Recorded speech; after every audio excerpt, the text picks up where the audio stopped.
इथे फक्त दागिने नाही तर पिढ्यानपिढ्यांचा विश्वास मिळतो. परंपरेची झळाळी आणि विश्वासाची खात्री. कैलास अडगावकर ज्वेलर्स, दत्त मंदिर बस स्टॉप, नाशिक रोड.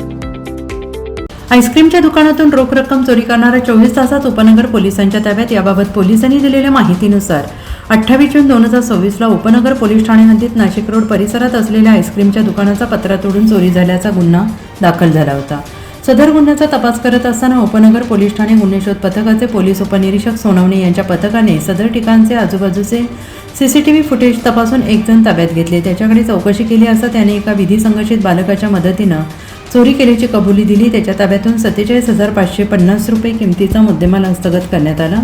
सदरची कामगिरी पोलीस आयुक्त संदीप कर्णिक, पोलीस उपायुक्त किशोर काळे, सहाय्यक पोलीस आयुक्त संगीता निकम यांच्या मार्गदर्शनाखाली उपनगर पोलीस ठाण्याचे वरिष्ठ पोलीस निरीक्षक जयंत शिरसाट, पोलीस निरीक्षक डंबाळे, पोलीस उपनिरीक्षक प्रभाकर सोनवणे, पोलीस हवालदार विनोद लखन, संदीप पवार, पोलीस अंमलदार योगेश जाधव, पंकज करपे, संदीप प्रगतवान, सुरेश गवळी, सुनील गायकवाड, जयंत शिंदे, गौरव गवळी, प्रशांत देवळी, अनिल शिंदे आदींनी कारवाई केली आहे. पुढील तपास पोलीस हवालदार संदीप पवार हे करत आहे.